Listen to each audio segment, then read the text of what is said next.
Hi everybody, I hope you're having a wonderful day. I'm sorry y'all, I'm looking kind of rough, so I'm gonna keep me kind of to the side. Got y'all my little octopus to look at. He's glowing in the dark. I haven't really done my makeup today or really brushed my hair much either. Nobody to go and go out for or anything like that, so hi. But anyways, I wanted to talk about Chris Watts, and I just wanted to talk about a few things in this video. I will do another one that's more kind of put together. Actually, I'm gonna have two more videos because there's a video I want to do regarding this case and all the things I see bad with it. But I also want to do one regarding the connection that I see with the Lumbee Indian tribe and the Gannon Stock case and this case. You know, there are similarities in them based on, you know, both of them originating from North Carolina and then the Colorado aspect. Ooh, it's getting rough outside, y'all. But there are also a few more things that I want to talk about regarding that because the Lumbee tribe is actually a connection to Chris Watts as well. I'm just saying. And she went to the same restaurant that they went to at Myrtle. Letitia worked at the same restaurant that Chris Watts and his family went to while they were in North Carolina. So there's that. Yeah, I don't know if that's thunder or not. It's kind of scaring me. We're in a level 2, so pray that we don't blow down. Anyways, so I wanted to talk about a few things that plagued me in this case. But I'm going to do, sorry y'all. I'm scatterbrained, so let me finish that thought. But with the Lumbee tribe, I want to talk about the connection between them, what kind of people they are, and how both of these cases can fit together. Not as like a conspiracy theory so much, but as, I don't know. But I'll send it. I mean, I will do it. I cannot talk. Okay. So let's get down to business. How I have a question about how come, as we've seen on the home camera of Shanann coming home, why did Nicole Atkinson pull into the driveway to drop Shanann off? Shanann, as everybody has said, she was very particular. The kids were like sleepers. She wouldn't let Chris pull in the driveway. Even when Nicole Atkinson had to come pick her up, she had to go to the side of the road to pick her up because Shanann was afraid it might wake up the girls. Well, how come that fear depleted from her at 1:48 a.m. on the day that, you know, Bella was supposed to start school? She was already getting in late. She hadn't had sleep. She'd been sick all weekend. Why wouldn't she be concerned about it on that day? It's kind of odd, isn't it?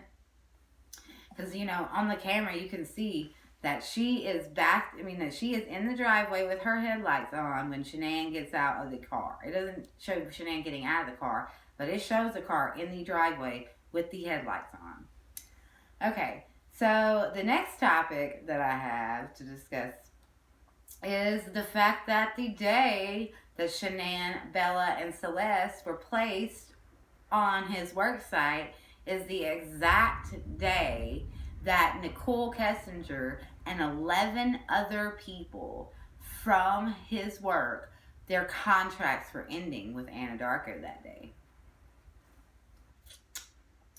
Wasn't that slab, Miss Kessinger? Trying to basically mooch more time off, or thinking that since there was a tragedy, she might be able to stay on, they might need her or something of that measure. It's awful funny to me. And that brings me to my next point of Troy McCoy. That little thing there. Troy McCoy was very, very, oh my gosh, it's getting rough out there. But Troy McCoy was very, very nervous, and you could tell that he was nervous. He got called back in because he was on Survey 319 on Tuesday when he wasn't supposed to be, and he got caught there because he said that he was, I don't know, I was just going to go look and see if I could find anything. I was worried. You weren't, you were worried, but you weren't worried the day before, and all of a sudden, the very next day, you're super worried, and you think that he might have put them at the work site. This is before anything's even said about the work site. That man, denture man, dry mouth man, he was involved in some shape or form, and it's pretty apparent in his interview and how nervous he is. Like, he was like scared.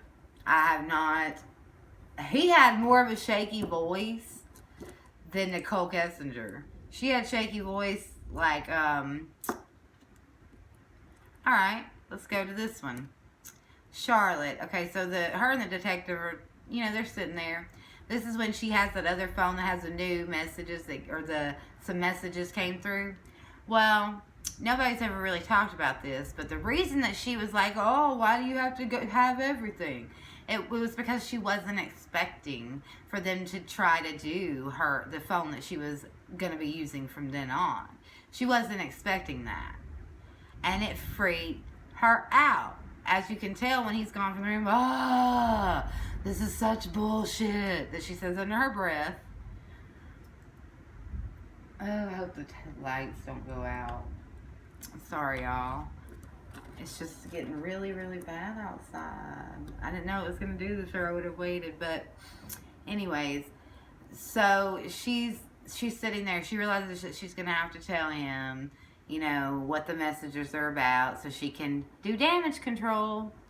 So he's got her phone and he's reading her messages with Charlotte. And he said, so y'all are just talking about shoes? And you can tell. She says, yeah. And she talked about him again last night. And this is when her pitch goes up higher and she dominates and basically takes the phone from him. It's because, in my opinion, when she was talking about his shoes, which what woman on the planet would ever talk to another woman about her man's shoes? Like, why would that ever come up? Is because she was showing him what kind of shoes he needed to buy, or she needed to buy. Probably. Because what other reason would she have to talk to this Charlotte person about Chris Watts' shoes, seeing as he also took a picture of them? What other reason would they need to take a picture of his shoes? It doesn't make any sense. A lot of things do not make sense, and I will make a video displaying everything that I observed, not necessarily just from Nicole Kessinger, because there are a lot of things with her, but more so there are just inconsistencies all across the board. Like Lauren Arnold. Like, who is she? And which one of them are the only people that they knew? Because she said, I'm the only one here that they know. And Nicole Atkinson said the same thing. Lauren Arnold, where's her interview? Where is Amanda Thayer's interview? Amanda Thayer had an interview by herself with CBI, and it has never been shown, displayed, nothing. Why? What did she have to say? She could go on the news looking like Tammy. I swear they look just alike to me. And Tammy, on the new little thing that they did, she looked like she had aged about 30 freaking years. And while I'm on that subject, by the way, y'all, I want to know, what more could Chris Watts could have done to make the detectives' jobs easier? I mean, he was like the easiest suspect ever. And they go spend money to go to Wisconsin to talk to them because they want to, they want to know what they can do in that situation to help them, that would make him confess faster. Like, dang, he basically gave you him as a murderer. There's no more that he could have done than just arrested himself. He allowed them in without a search warrant.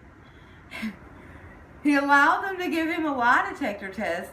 They literally knew that the kids were missing on Monday. Kids and Shanann were missing on Monday, and he was arrested for their murder on Wednesday.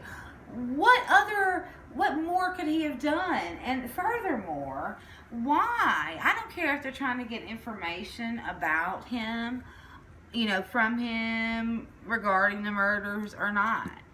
These people were able to sit there and laugh and just bullshit like they were old friends just coming to see their friend.